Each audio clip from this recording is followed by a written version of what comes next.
Hi, my name's James Pikeway, and welcome to the JamesCasts and another episode of Catching Up. I had an opportunity to sit down with Kacie Avery, aka KacieKulture, and we spoke about art, entrepreneurship, community activation, bartending, and so much more. Kacie is one of those unique individuals who has so many ideas. He has so many things going on, yet everything is focused and aimed towards the same goal: facilitating his art. You're going to really enjoy this conversation as much as I enjoyed having it. Without further ado, let me introduce you to Kacie Avery. I feel like so many people put so much pressure on themselves to have it all figured out and know exactly where to go. But I feel like when you follow your joys and follow what sparks your interest, that's where you end up being exactly where you need to be without ever even imagining that would be where you wanted that place to be. If that makes sense, the universe kind of takes you to those unexpected places and then it works out perfectly. Well, and that's your story. Yeah, that is. It's very much like my story in a lot of ways. In so many ways, I have no idea how things will work out. I call a lot of what I do just social experiments. I'm like, I don't know what this will do. I know I want to do this, so we'll see what happens. And it's so crazy, the community that's happened, even how all these shows went, the first in the Divine Circus series, what I was planning out yesterday, it's the final show, Joy. So it's about these 4 different key stages of both growth and finding yourself. And so it started with chaos, of everything's kind of flying about. And then it went to death, the ending of an era, the ending of a relationship, an ending of a phase of yourself, to growth and everything we learned from that, and all the pain and all the what you have to face throughout that, and also all the beauty and the many different phases of that. And now the 4th kind of one is Joy, where we get to kind of experience these moments that make all the rest of the misery of life kind of worth it, and everything that we have to face in it worth it. Is these both small and big moments of personal growth, of those moments of joy, but also when you see a sunflower and you're like, wow, that's a pretty big tower, and you smile, so now we're tackling that one. But stumbling into all these shows is something I thought about 4 years ago. Started randomly painting it, built a 10-foot canvas, the one that I brought to the TED Talk. That's where we met at TEDx St. Paul. Yeah, at TEDx St. Paul, and I got the honor of bringing that 10-foot painting. Well, I painted it. Was giant. It was giant. It was really big. I got into it because I just mentally really wanted to paint a 10-foot by 10-foot canvas. Then started to go get the materials for that and was like, that's crazy. I have nowhere to build that or put that. And then decided to do 2 5-foot by 10-foot canvases. And so those were something I loved to create, and it was such an experience to build the canvas and make the canvas, but I had no idea what I was going to do with those pieces. And then that kind of sparked the idea of building some art shows myself, of if you can't find the table, build the table. And then starting that is driving blind, literally just seeing the next stripe on the road and knowing you're not driving out the side, but having no idea where we're going, and constantly reaching out to people and getting a lot of no's, and then getting a lot of people that do want to help in the right community, and the idea of finding your people. But it's all taken to me in places I wouldn't have imagined, really. When I think of what you do, entrepreneur, artist, bartender. Yeah, I like all the creations. And even for a few years there, when I first got to Ottawa about 3 or 4 years ago now, mixology was the thing that I was kind of focusing on. It was all the careers had to support making art. I knew that making art was the deepest thing I wanted to do. Base. Yeah, it's the thing I planned my whole life around. And particularly during the COVID lockdown, I remember deeply crying and trying to figure out a job and trying to figure out life, and being the only thing I want to do is paint. It's the only thing I want to wake up and do, and everything else feels a little bit like torture. And I remember my ex-partner at the time definitely thinking I was being a bit dramatic, but I'm it's just when you're that passionate of a person, and I feel the people that get it of it's just the thing that I'm meant to do. And then we live in a really capitalistic world, so I have to figure it out and learn how to adult, but it's at the baseline of not losing the thing that is my compass. And so bartending's great because I get the whole days to be whatever I need to be and show up to meetings. In particular, when I'm planning these shows, it's so important to be able to be accessible for meetings, and then also be able to stay up at night and promote the shows. And then there's also I used to say I felt like a wizard. It's its own kind of wizard. Yeah, I'm genuinely mixing poison. It's but it's fun and it's creative, and it didn't take away from painting. And I did tattooing for a few years there. Do you still do tattooing? I'm in between studios right now. I owned a private studio at my own place, and that was something where I really like controlling the energy and the aesthetic of it. And that started from, again, stumbling into it. When I got into tattooing, I had a mentor for my alternative school that was like, I'm gonna mentor you, but I'm not gonna apprentice you. I'm gonna tell you all the right places to go. I'm gonna tell you the places to get the equipment, what to practice on, like the kind of stages to take, but like I'm not taking you completely under my wing.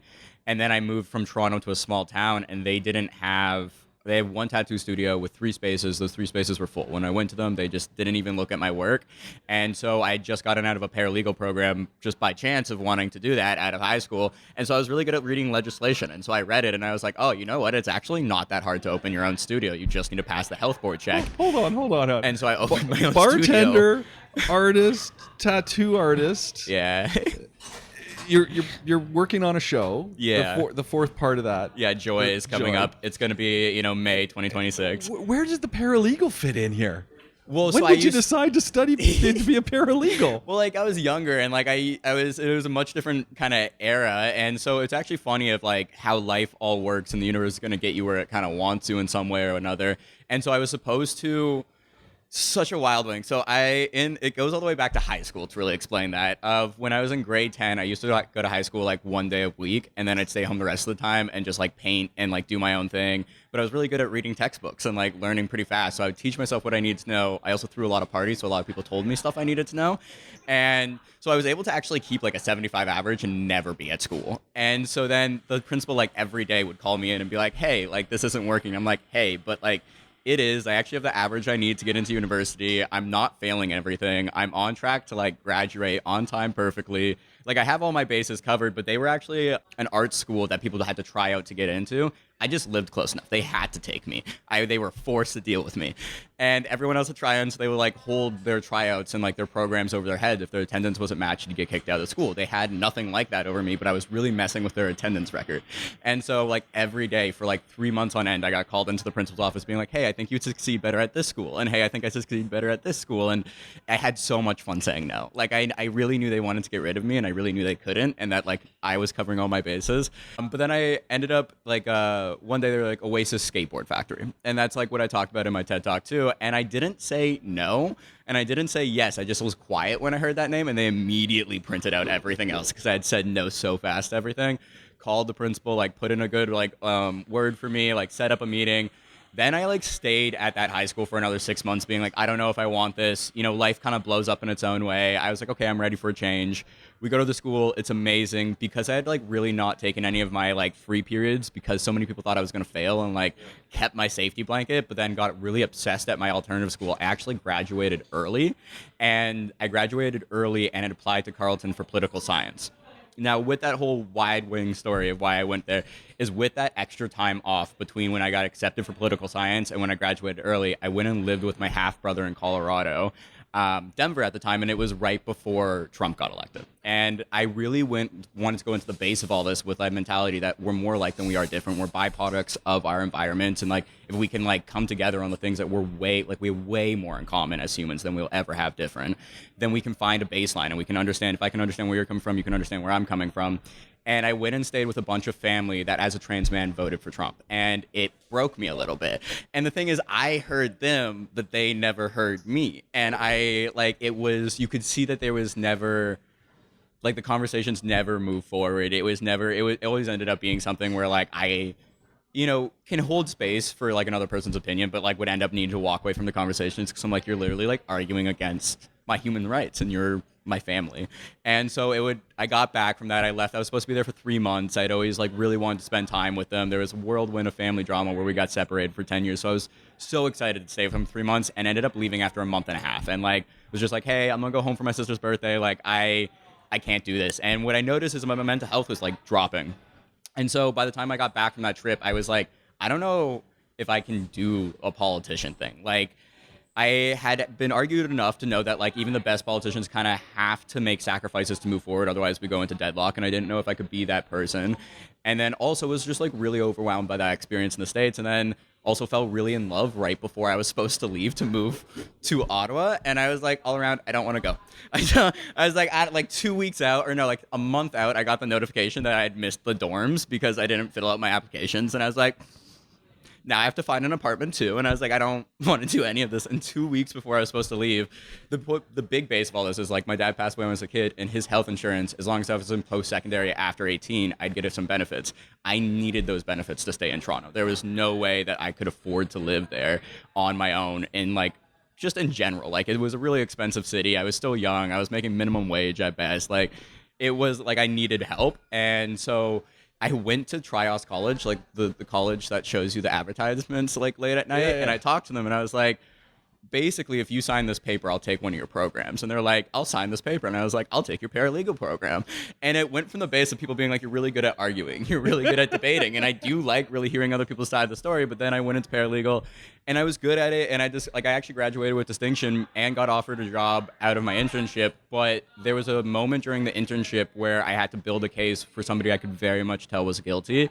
And again, it was something I could never see myself waking up every day and being happy doing. And so I left after that and decided to pursue other things. At that point, it was teaching English in other countries and like sociology at an online university. And like 2 months into that, I fell in love with tattooing by accident. So there's just like so many different things of like, I think the pivot has always been, I want to wake up to a life that feels like it's mine. And I think I can, now that I'm older, or in a lot of ways, see how that like relates to being a trans man. Like I've already fought in so many ways to make this life mine and been through hell and back that like I'm not gonna settle now on something that feels draining and that it doesn't feel right. Like I think in a lot of ways, through the thick and thin of it, I've been able to see the way that you can really forge your own life. And now just I'll throw myself at any wall to like figure that out and find my way and experience it all. And there was once I don't know the movie, but there was a movie with I think it was Tom Hanks, where I think he was like a butler. I saw it like when I was a kid, and it like weirdly created this core memory of like he was a butler, but like they bonded, and like his story was that he had just been everything. He had been a taxi driver, he'd been this, and if you went into his closet, you saw all the uniforms. And I remember watching that movie and being like, that is the coolest thing ever. Like he's gotten to live so many lives. And I kind of have this like little moment of pride, like looking back on my life now, where I'm like, yeah, it's starting to kind of be that, and it makes it really exciting when I have no idea where like the next few steps are. I just know that I'm gonna work on a show, and then hopefully some things work with outreach, and then hopefully some more shows work out, and then I don't know, we pay rent with bartending, and that's enough right now, and that's life. And that's my little whirlwind of a story of going to paralegal. When I think of creatives, and I'm looking at the broad picture here, and you can zero in on pieces of it, how do you deal with that self-critique and that critique of others? That, am I good enough? I mean, it seems to me that you're just willing to try everything, but at some point, that does that not hit you? It does in certain times. Like I think the alternative school really, like Oasis Skateboard Factory. Also, if like anybody's in Toronto listening, go check out their stuff, go to their shows, they're amazing. They really taught me that, like going from a technical art school that taught me that I wasn't an artist. And for so long, even when I was spending every day painting my bedroom walls, like I told I wasn't an artist. And then I went to that alternative school and they said, you can draw stick figures, just like sell it with a story pretty much, and like own your story. And I think that's where I just got obsessed with that, where like what I was doing. They gave you confidence. And and like the idea that it actually, like, it's not about a certain level of quality, it's about you doing what's authentic to you. And as long as I'm doing what's authentic to me, and the fact that like, because of like my mental health journey through life, that like it literally is my safety raft, like it is my life raft, it is the thing that keeps me afloat during the worst days, and it can be my anchor of so many things through so many hard times that like I know I'm always going to create. And if I continue to create from an authentic place, like I'm not really worried about being good enough. I'm worried sometimes about how I make it all work in such a capitalistic society, and like it's a challenge, isn't it? It is. It is. Like it's a society so focused on money, and like it's not the core of it. It can't be the core of it, and as soon as it becomes the core of it, it stops doing as well. Like to the people that it's meant to connect with, it's almost like they can immediately feel that it's become less authentic. And I've gone through so many different like trial and errors of trying to sell different versions of the art and trying to like kind of add a business format to it. And as soon as I actually kind of gave up on that and just focused on community and creating authentic art and like, finding my people through being like, just like aggressively authentic. Like, and what I mean by that is not like in your face, but just like, I'm not going to lower, like, kind of shrink myself for other people anymore. Like if it's a little awkward, then it's a little awkward and we don't hang out anymore and you're not in my circle. I don't really feel bad about that anymore. And that's all kind of anchored around letting go of making money off of it and What was just the doing point what where you were love. able to let go like that? Because I think that is one of the challenges so many people have, is dealing with their authenticity and trust in themselves, and just sort of being willing to say, hey, you know what? We don't work. I think it was, so for the first show in this series, like there was such a big moment. So back up a sec. We Yeah. talked about, and you talked about the shows at the start. Yeah. But back up. Give us the story of these shows. So the story of these shows is, it's called the Divine Circus Series. Divine Circus Series. It's focused on 4 different key phases of finding yourself and self-discovery. Okay, and what are the shows? And so those shows are chaos. It starts at like life is kind of wild. You can be having fun in the chaos, but it can also just be really chaotic, to death, like the end of an era, the end of something, the actual loss of a person, the loss of a relationship, or even just, like graduating college. And like that's a completely end of a chapter for you. Like there's so many ends of a cycle in life. But I don't see that as the end of the cycle. I see that as the very midway of the cycle, where then you integrate what you've learned from that cycle. You grow, you reflect, in the pain and in the joyful moments of seeing how far you've come, but also the pain of grieving, because if we love, we also feel that loss on that flip side. Facing all of that is the growth part, and then we go into joy. Like we need something that makes us keep going in life. We need something where we're not all battling our own demons. You can't just heal 24/7. Like you need to experience life too. You need new memories. You need to teach your nervous system, even after the bad, that there is good.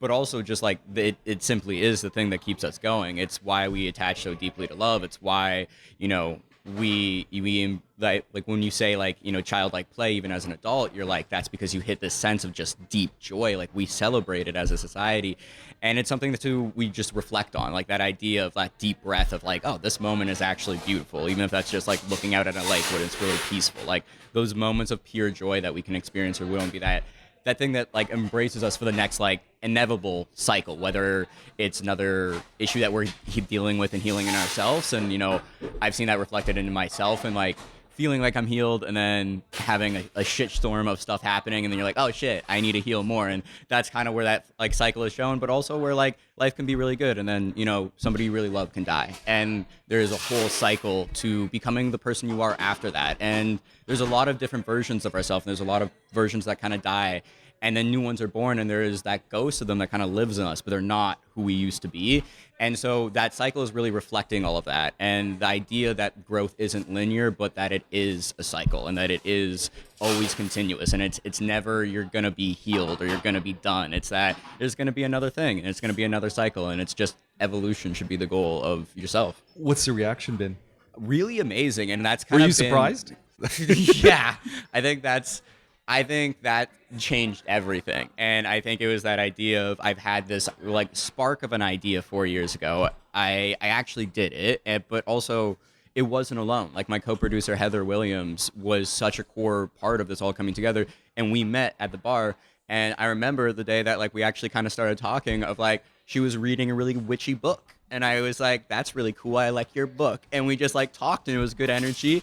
And then she threw an incredible birthday party at the top floor of Poor Boy Pub in Ottawa. And I remember being like, this is the coolest party ever. And like a couple weeks later, I went and talked to her, and I was like, I did this. I booked this show. I have no idea what I'm doing. You threw in an insane party. Would you help me? And she was like, yes, like I'm so down. Like I grew up as an artist. I haven't had as many opportunities to like get to pursue this level of like, creative expression as in this phase of my life. I'm absolutely so into this. And then we worked really well, and we were able to like, she has so much experience in events and radio, and kind of a different view of the art world than I did as well, and is much more organized than I am, bless her soul. And so we were a really good, like, kind of controlled chaos, and we were able to stumble our way through so many things, and like even in that body doubling of like having somebody to just figure it all out with, but it was really driving blind. And then that happened, and it sold out within, I think it was like 15 hours of the tickets dropping. And the thing is, the second I booked it, because I worked at Poor Boy Club, and that's such a community hub too, and it's a dive bar, it's the diviest of bars. And so people come in, and a lot of people like talk to me throughout my shift. It's not like other serving shifts where you kind of just like drop off the food and leave. Like I know a lot about the people that come regular to the bar, and they know a lot about me. And they knew about the show. And so 3 months I was just nonstop talking about this show. And so as soon as the tickets dropped, like all these regulars and all this community really showed up in a way where I was like, wow, that's incredible. And also, I was really nervous about it. So, like, the secret to that show is a close friend of mine, Allison Neville, who also works at Poor Boy Pub and was one of my first friends in Ottawa, and is also somebody who's performed at every single one of our events. She's well loved at Poor Boy, and like is an amazing singer. Used to crush the open mic, still does quite regularly. And I remember kind of thinking that like if I could get her a part of the show, I know I can get people there. And I was like, baseline, I think if it's not just art, but there's art and Allison, that I can, sell it out. And then once we added Allison into it, it was kind of like, we can kind of do this of like, I don't ever want to outshine each other, like to be pinned against each other as artists. And in so many art shows, I feel like I'm competing with other artists, even though I'm not that artist in a whole. It just feels like even how it's organized, it's like, one's don't be called better than the other. And so the idea was that we'd have one and we person. Naturally do that, don't we? Exactly. We do it ourselves and in these events. It's sort of like, well, it's all subjective. Exactly. And so we were kind of like, how do we get around that? And the idea was to have one person from each discipline. So there was no way to even compare their art, but just highlight a bunch of different artists. And so it started with Allison, but then we added in, I believe, drag queens were the next ones. So Sunshine, Glitter Child, and Saltine Shaker, we had gone to a lot of their events. I love drag queens. I get really crazy at drag shows, so they like kind of noticed me in the crowd. We were out for a Is smoke. there a drag queen scene here in Ottawa? Yeah, there is. There's a really amazing drag queen scene. Both like so Sunshine, Glitter Child, and Saltina Shaker, they host a lot of events and they do some really amazing stuff. But also there's a lot of different drag performers creating their own events. Like it's vast. Wow, And yeah, I was even really surprised by it. Coming from Toronto, that being said, of it feeling like something I was going to lose, because I used to live around Cruise and Tango. Like that was, I got like. There's a lot of stories at Cruise and Tangos. And so it was something I knew I was going to miss leaving Toronto. And so I was so happy to find them in Ottawa. And just out of First Smoke Break, it's where that community kind of happens, where I was like, hey, is there any chance, like I'm just getting into this, I have no idea what I'm doing, that you guys would maybe be down to be a part of this? And, they were really lovely, and they were really about community. They were really about creation. And they're like, outwardly, you probably can't like, hit our, average fees, but like, what's your best shot? And I was like, I can barter some tattoos and, I can give you like probably much less, but a little bit of money. And they were like, yeah, that like works. Let's work together. Let's make this happen. And that's how a lot of artists kind of get into the show is, either bartering or, just a connection of like what we can create. And in the first few shows, I didn't know what I was doing. So I spent a lot of money. I spent more money than I made, which is fine because I was figuring it out and I was loving that they happened. And so the show's profits and like dynamics of how we build them have changed. Now it's much more about like, we'll get the people there, and if you want to show your art, come show your art. And we don't really pay out the artists as much because I couldn't keep going out of pocket. But there was also that switch you were asking a while back when I stopped caring about the capitalism.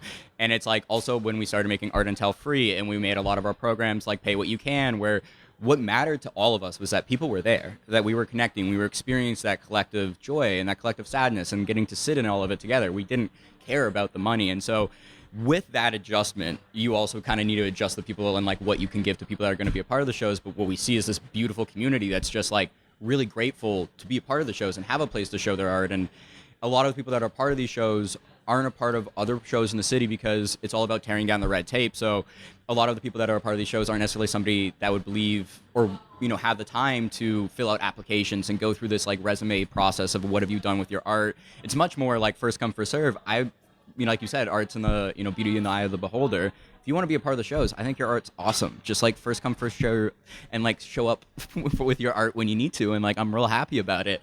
And that community and that mentality has changed everything. And then, that just really, really authentic, wholesome connection of like, I want to see you. I want to make you feel seen. I want to ask why you painted that painting in that shade of red and like what that like squiggle up there is. And like, was that meant to be an eye? Because I see an eye. And like those conversations, I think all of our artists like really crave, but people that aren't artists kind of overlook, like don't always, I think dive as deep as we want to with it. And that community and how it continues to show up for the shows gives me a lot of purpose in seeing that I want to continue to build shows that like creating a stage, not just for myself, but for other people, like drives me even through, really bad days. I'm like, I'm doing this for more than myself, and it has an impact on a lot more than just myself. And I can see that in the joy that it brings, but also the confidence. And, somebody that started bringing their art to Art and Tell, like shortly after there was one person through Art and Tell that got put into a gallery because of like their art got unseen at Art and Tell. There's another person that like launched their brand through,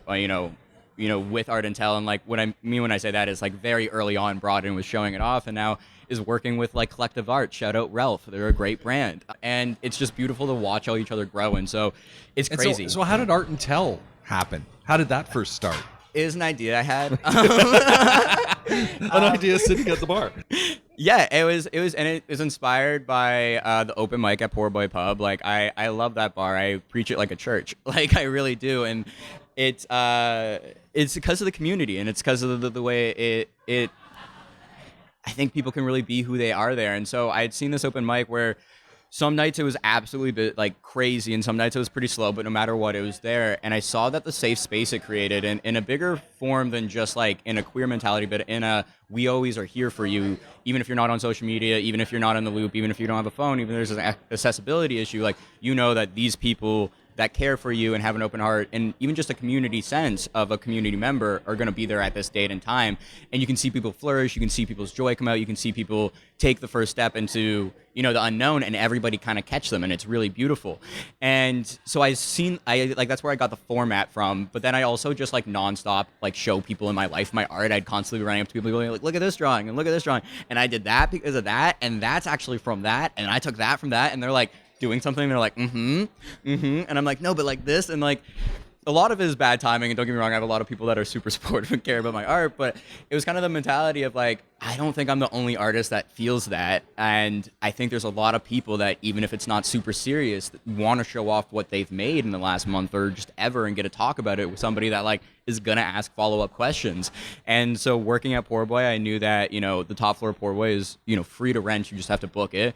Had that ability to kind of do a no cost, no loss like start of it.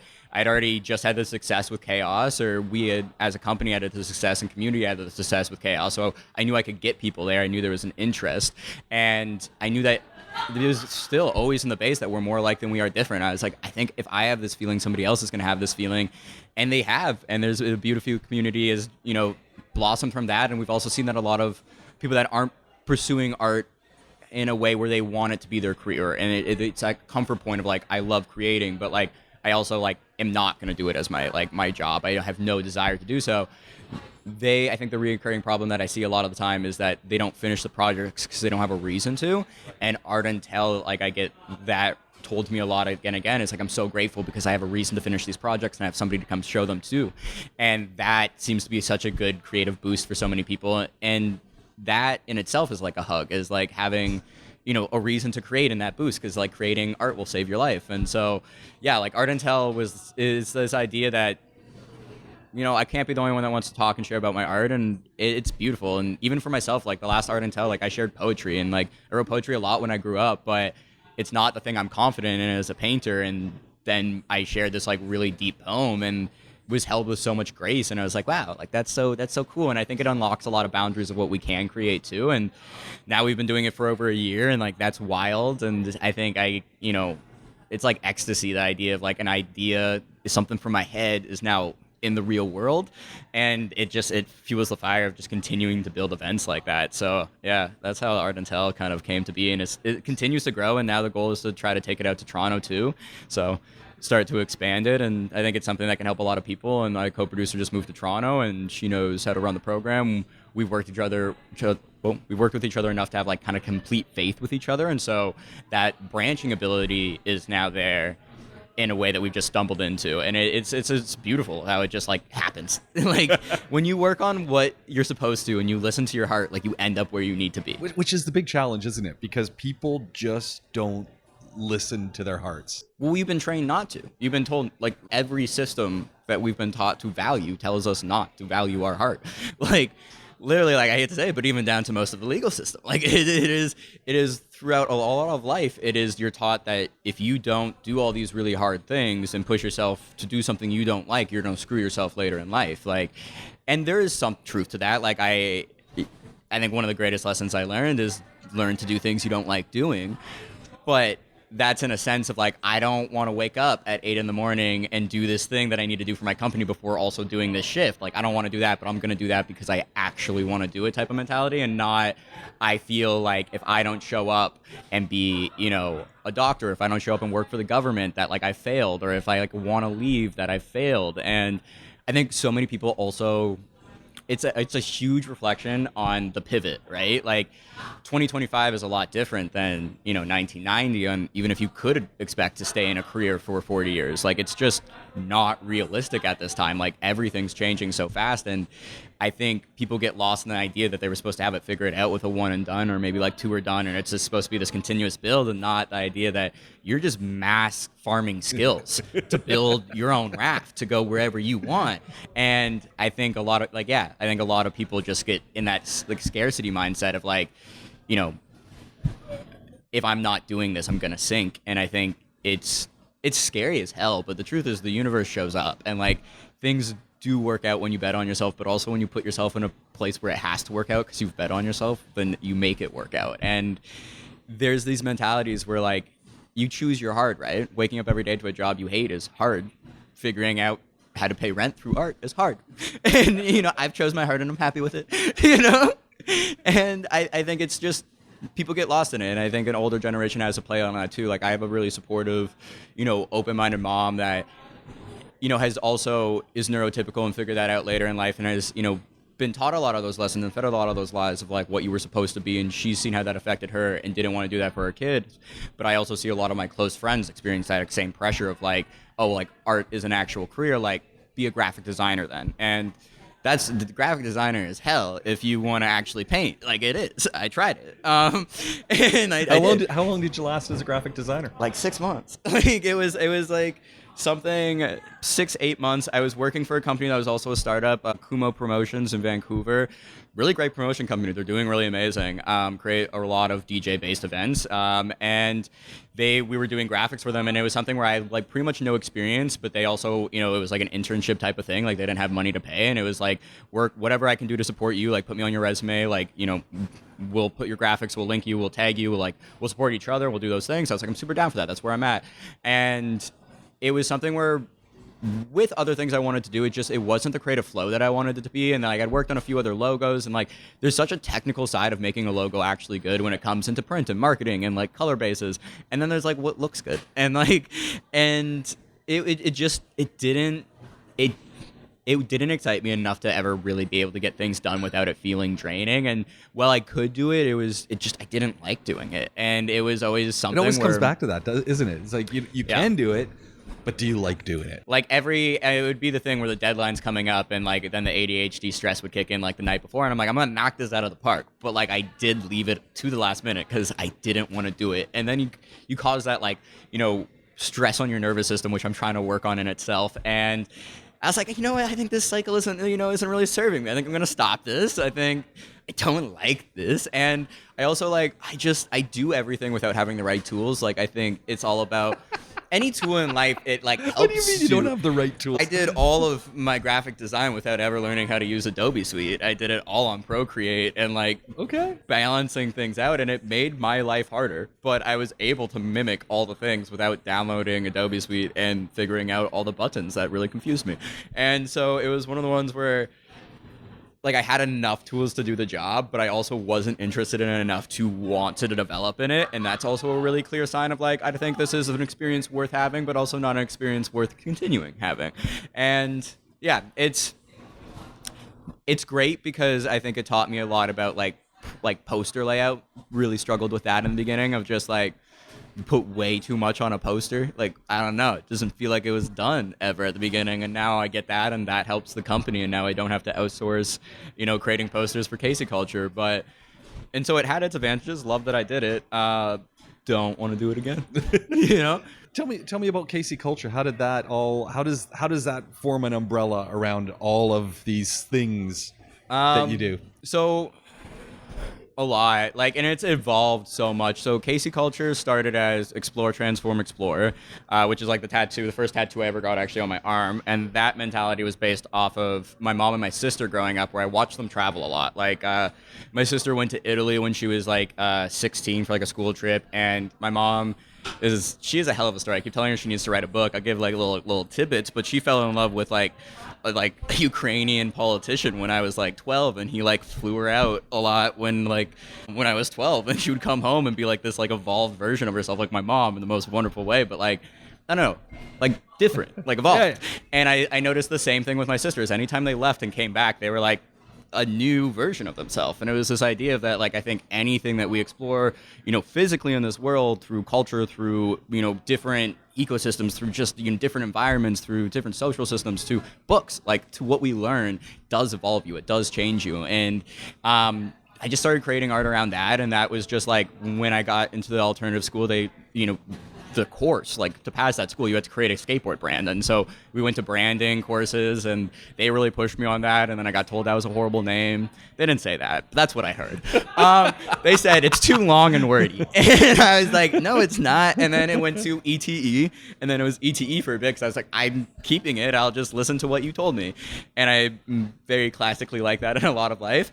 And then I don't know exactly when it switched. Like my brother, has his own SEO company and it's called Get Ads. And he did that because his name's George Avery. And I always thought that was like clever. And I spent a lot of time around him when he was, when I was in like high school in the summers, and I could kind of see how he like built different things. And so I think there was like, and then my sister and me were like Kyra and Kacie. And so there was like a want to kind of do a fun word play. And I was really playing around with it for a little bit. And like I was working on company with my mom, Mystic Mother at the time, which isn't really a thing anymore, but it was kind of, she's really good at oracle card readings. I always joke that I was raised by a witch. We both don't function well in basic capitalist society, so we're like, let's get out of it together. And it was great. It was a learning experience. It didn't, end successfally, but like we learned a lot from it, and we've grown a lot from it. Which is the success, though. Exactly, right? And I think we were both in a place where we've built a lot off of that too. And actually, I think we got in a really bad fight one day, and I don't know. I think out of like anger, I like started working on my own website, and I, like it's so funny how like it happens, and like we're fine and we're chill, and like it's hard working with family, so it was bound to happen at some point, but. It kind of happened where like I started working on the website for what would have been ETE, and I was like, if there's any time to change or rebrand, this would kind of be it. And I kept feeling like ETE wasn't really it, and that like my name could probably get more involved. And I don't even really remember where exactly KacieKulture came into it, but I was like, I feel like that kind of has like a nice ring to it. And then I bounced it off some people, and they're like, yeah, I like the ring to it. And then to kind of like make it different and also like in its own way really easy to find, I switched like the K of the culture or the C of the culture to a K, and then I had that like Kyra Kacie kind of moment of like growing up, and there was a lot of like different things I could kind of hook it off to. And even now that like it started with like the tagline being like purposely imperfect, and now it's definitely more like controlled chaos, which by chance makes it KacieKC. And I love that too. And so it just like stumbles into it. But yeah, so like it started, and then I started building that just to like kind of have a base to sell my art, to start to like, try to push this idea of like, I know the only thing I want to do is art. I have no idea how to make this all work, but if I have a website, my paintings will be there, and like so will, prints and anything else that I could potentially do. Still to this day, shipping confuses the hell out of me. So we're figuring that out. It's actually in the next 3 months, I'm again going to tackle that of like figure out shipping and making it easier. But yeah, and then like the website itself, even when the shop's been hard to figure out, has been amazing just for having a place of like credibility while we're building all these things. And, it is a thing of like, how do you kind of talk people into wanting to be a part of so many of what you're doing if you don't have like a record of like, no, but like this will be cool, So that's how like KacieKulture kind of happened, and it stemmed from, it's always been about that I love creating, right? Like that I'm always going to create, I'm always going to have art around me. And then I got the branding tools from high school, and it started as a different company. And then now KacieKulture is different in a lot of ways though, because I hate to say it because it's kind of like preaching the devil, but like I really like how Amazon's built out their company, and I get it. That is not kosher to say, but like here's the thing. Not kosher. That's like complete capitalism, Amazon. I know, but here's the thing. The thing that I like about it is I saw this graph once of like Amazon in the middle, and then all this like circular, like a ridiculous amount of sub companies off of Amazon, and I was like, that's actually so smart. And like the thing is that it kept putting back to the main company, right? Like no matter what you're getting introduced to it as, it goes back to Amazon. And so the idea was, then I opened the tattoo shop as KacieKulture Tattoos when I opened my shop in Ottawa now, or when I did last year before. The shop I had in Ottawa, it was KacieKulture Tattoos, because the idea was it's just my tattoo version of my art, and my art's this part of who I am. So it's all KacieKulture. It's just this version. So instead of this like completely different brand, it was branched off of that. And that was the same with the productions company of like, then it's KacieKulture Productions. And I like have visions of like seeing like KacieKulture Thrift. And like, there's a lot of different things I can see like slapping that name on and like continuing to go. I also like, I really want to open a hot dog cart. That's another thing I really want to do. I have a lot of ideas. I've ran the numbers, great numbers, but So what's stopping you from opening a hot dog cart? Time. I have a lot of ideas and they all take a lot of time, but I literally like want to make it like KacieKulture presents like Dusty's Dogs, and my dog's name is Dusty. So like it's all going to wrap back around to like, where can you throw it in of like the core of it is that this brand is me. Like it is my heart on my sleeve. And so then it's just all these other ideas of this ADHD brain. And so while it was kind of inspired by this Amazon graph, what it also really makes sense to is me and my ADHD brain in the middle, and like freeing myself, allowing myself to kind of when the time comes, because life is long, getting to pursue all these things I actually want to pursue, and then them building each other and helping each other, instead of, because I've done it enough times where I spread myself too thin and the house of cards falls, right? So instead I'm continuing to build, and they actually all build each other up now instead of tackling each other down. And that also really helps build out an authentic team that's there to help you, because I can't do all this alone. And that's a lesson I've learned many times. and it seems as much as you look for those people seem to find you. It seems like the universe works in these magical orbits ways. just come together. I really believe in like the law of attraction. Like when you show up and you do what is most authentic to like your heart and who you are, not only are you're gonna attract that same person into your energy. When you're unapologetically authentic, you're gonna scare away a lot of people for sure. But what happens is the people that stay do really love you and appreciate the person you are and lift you up to the person that like you also can be. But it's with that freedom of loving you for who you are. And it will scare most people away, but then those people stay. And then I think a lot of people, that's where and it's those authentic people who stick around. Oh, 110%. And it's people where being authentically you does inspire other people to be authentically themselves. And I see that a lot of what I do, like just being the person that takes a risk on myself, being the person that's like, whatever comes, it's the art. Like that's me. I can see it inspire people to pick more of what they want around them. And that's where it's important to, build an authentic community. But then a lot of people know that like, I'll uplift you. Like Leo Ray, he was just a part of Doors of Perception. Leo Ray and the Denim Boys, they were our opening act at Doors of Perception. He came up to me. He's a good friend of mine. He was just like, hey man, I really want to start doing more shows. Do you have any advice? And I was like, I'll help you out in any way I can. And put him in the next show that I had. It was kind of that thing of like, people kind of see you doing it and then we'll reach out to you. But also in that point, you can help each other. Where like also, I say it all the time to all the artists that like thank me to be being part of the shows, where I'm like, thank you, because like also these shows are nothing without you. Like we come together to create this. And yeah, so there's something about the law of attraction of like, yeah, like these shows would be nothing about all these artists, but also I love to build a stage for all these artists. And so it is that beautiful of like, it just works, and scare away all the people you're meant to scare away. Cause like when you find the right ones, it's beautiful. And it's taught me a lot about community too. Cause there's like people you're like best friends with or like really good friends with, and then there's like community members that I deeply respect and value in the community that like I don't know as well, but like I really appreciate their place in my life still too. And that's a really cool new development, I think, that I haven't really experienced yet in life of like, and that's where like community comes at inconvenience, and community comes at showing up, and like it's a really interesting, it just happens, but it happens. It just happens, but it also happens with intent, right? Like you have to intentionally be you, and then it happens. Otherwise, you get lost. Next 6 months, what's on the horizon? If I'm just like running down my to-do list, even for the next couple of weeks. So do you find that you live? 6 months is a long time. Mm-hmm. Do you plan that far ahead? 6 months, a year, 18 months, 2 years, or are you? We're really trying to. We're really trying to. I think, frankly, like planning 2 years out to like 1 year out is impossible as an artist right now. Like once you build out the systems, and I believe in every aspect of what I'm doing so deeply that I know it'll all balance out at one point, and then I can start planning out a few years in advance. But the more you do, the more you know how to do, right? And I even see that a lot with like Joy is going to be May 30th. So that's in the next 6 months. We're just starting to plan it now. We're finally hitting that marker of like wanting to do an outdoor show. I wanted to do that all the way at Chaos. There's so many more things to it. And like we would have never been able to do it for Chaos, but now we're able to do it now.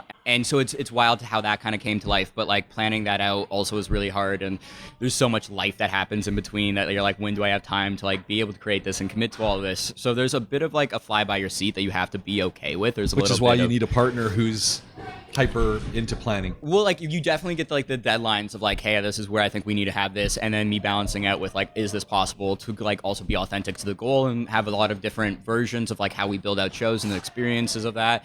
And so like in certain aspects, like we've known for a bit now that we wanted Joy to be in the summer. Like there was no way we were going to do this show in the winter or in like cold weather. But then that planning didn't really start until just now. And this is pretty much the farthest out we've done a show. So like that's super awesome. We're super on top of that.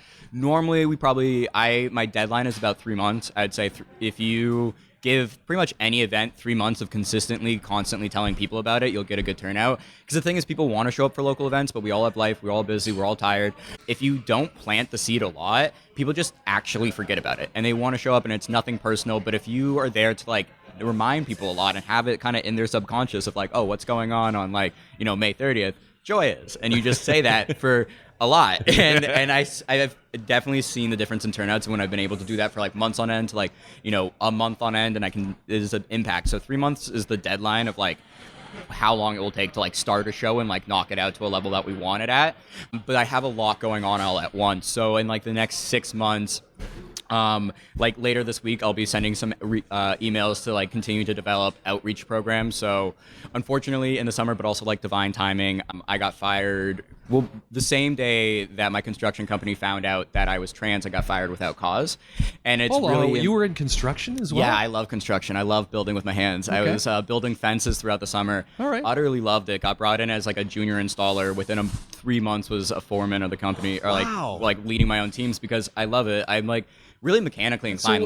It makes sense. What did having trans have to do with not being able to do the work? Like what? It unfortunately just tends to be a more closed-minded sector, and we face that a lot. And it was a company that did seem to be more forward-thinking, and I can't prove it. And there's a million what ifs. So that maybe something else happened, but it is hard that I do have what's called like passing privilege. Like you don't always know that I'm trans unless I tell you.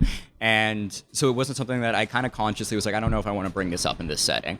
And it's something that was kind of bringing me some anxiety, and I know some of their views on life were very, very conservative, and so I wasn't sure how it was going to happen when it did come out, because I'm sure it was eventually going to come out. And it was just wild that the day, actually kind of from the TED Talk, that somebody found my art account at work is also the day that I'm very proudly trans on my art account, through paintings, through conversations.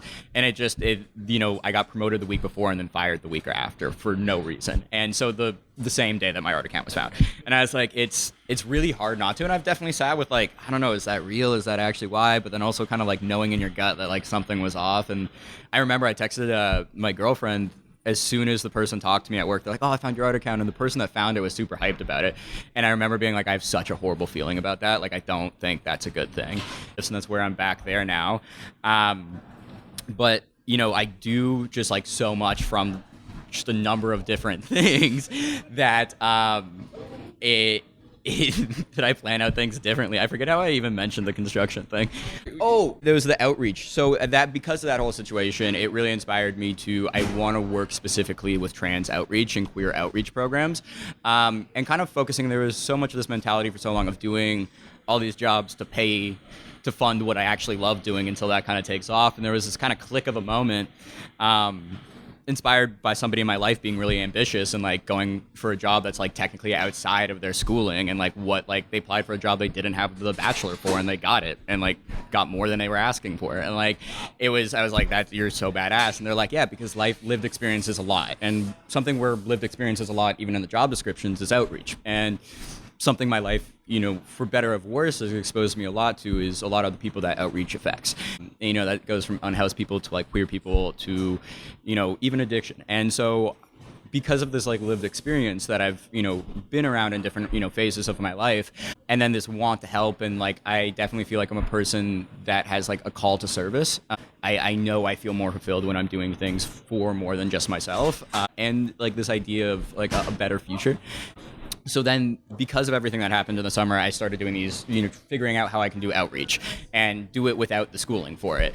So I've reworked my resume. We're going to start applying for things. I've laid the base. I had a beautiful connection through Art and Tell, one of the members of that does a lot of outreach. They connected me to some people, like, at Planned Parenthood and through different outreach programs. So the plan is to follow up on that and like basically combine a lot of their existing programs with art to kind of create a better sense of safety, and it can override the flight or flight in a sense of when you're counseling or doing, it's definitely more peer support, depends on what we're working with, but the idea of adding art into a lot of like the support of those programs, but then also, there's conversations of creating like trans-focused fundraisers through art shows, and I'd love to be able to do the things that I'm good at and do it for a community that I love and like want to help. And I'm very aware that I transitioned into more privilege. Like I transitioned into being a white man, and I have passing privilege, and I have always felt like I know that I don't owe it, but in my soul, I feel like I'm the person that can like kind of stand on the the front of the line there for, a lot of what's going on with like trans rights right now, and like the worldview of like in the last 10 years, I've seen us get villainized. Like it used to be like when I first came out that you don't know what trans was. That was like the biggest conversation, and now it's like very much like there's a rhetoric of that. There's like an evilness. Like it's really been spewed. So in a time of all this going on, like being inspired by the people that came before us, like where can I kind of put my feet in the boots on the ground type of mentality. So we're figuring all that out. Meetings to come, some things to work out too, and then I'm also trying to get back into tattooing. So that comes to sending some outreach programs or outreach emails to some tattoo shops. I'm very picky about where I tattoo. Really not about toxic masculinity in like any sort, and I see it a lot in the tattoo industry. There's a lot of working for other studios that like I didn't like with that. Also like just like comparison and kind of being shitty to each other, like, or like, if you have an apprentice and you're treating them like shit, I'm like, I don't want to work for you. Like, I don't want to work with you. It's such an honor to tattoo. Like I hate when my art's just sitting around, in a storage locker, and you're telling me that the thing I create is going to walk around. Everybody's going to see it every day. That's an honor. And I want you to feel as comfortable as possible. I want you, be able to, I always set it up where if you want to play video games, you want to listen to music, you want to listen to podcasts, like you choose. I don't choose, you choose. I'm cool with whatever. And so that's a kind of mentality that is hard to find in other people's studios sometimes, especially when you're merging into just like what is already a different culture. So I'm pretty picky about that, but we're going to be doing that and hopefully tattooing again in the next 2 months. And then we have maybe in January or February, the turning of the tables. It's the doors of perception, but on tables. Continuing to choose different items that are really accessible to get, that people can paint, and pushing them. The really cool thing with the door shows, so many of those artists had never painted a canvas that big. And it was such a fun experience for them. And it was such a fun experience that for us. And it was so cool to see all the different types of doors that were even picked. So we want to like continue doing that and like maybe do it with chairs, maybe do it with tables. And where do those go on display? So it's different. Like Poor Boy Pub's essential for it, like because I work so that's there, really I love supporting them, and they've supported me, and so it's just like, and the community's so fierce there that a lot of these a bit of smaller events, I would say, because they're not like our main series events or like our top tier shows, where they'll be a little bit more hosted at Poor Boy. And the issue only for that is that Poor Boy is a bit of a smaller venue. And then these bigger ones have a lot of different places. Like our last show, Growth, is at Bridgeswell Pub. We worked with Happy Goat on Laurel Street before that. We're looking at some of the like, what are they called? The outdoor spaces, like the creative spaces. Yep. I think I'm not calling it right. They're new in the city to like help with the nightlife. So we're looking at that for Joy to have this like outdoor show. But it's a little bit of, if you're willing to work with us, we want to work with you. Like we are all better, together. And yeah, it's, there's been a few different people saying that we should host Art and Tells at like a number of different places, and maybe, add an extra one of the month at a different day to make it more accessible. And we're, mulling all these over. Well, the hardest thing of it all is I can only do so much in a day. I already, like my to-do list is always like 20 items deep. And I do some of them every day. And then you still gotta live, and you have to be life, and I have 2 dogs, so like life. But there's a lot on the works, and I kind of do it where like in these moments where like right now in life, it feels like I have like a quote unquote lull because I just had a show end and there's like 6 months until the next show where I'm like, I also have been wanting to rebuild my website for like a year. So I think I'm going to kind of tackle these things and continue to develop them. We might it's on the talks of doing a Nickelback night where everybody has to dress as Nickelback and we like sing Nickelback-esque songs, mostly Nickelback. But probably some other fillers because they don't have like a ridiculous amount of songs. But like starting to just figure out the different ways we can come together. We'd love to start launching some of the queer focus programs where it's, just support.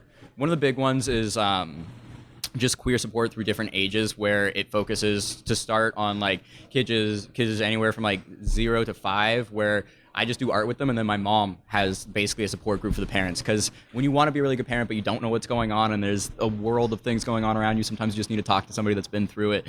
And we want to offer that for then also like the kids going through puberty that like have so many questions when you're in a queer or trans-focused like identity that don't get answered in really any other setting. And like using lived experiences of the moments where I felt most alone to see where we can offer more support, and then offering ones that would be like probably 16 plus that like focus more on like safe sex and like how do you explore hookup culture as somebody that's queer in a way that's safe, and like all these things that we had to figure out alone that like are important conversations. And so we'll be hoping to launch that maybe sometime in the next 6 months, but it's interesting because like you said, the right people flow into your world at the right time, and we have some things flowing into the world right now where they bloom when they're meant to and they're all on the board, but what actually comes to life in the time period happens in like a beautiful, it comes to life itself type of mentality. Thank you very much for taking the time, Kacie. Thank you so much for having me here and having the chats. I loved it. And look forward to catching up again and carrying on the conversation. Thank you very much. Thank you. Appreciate it, James.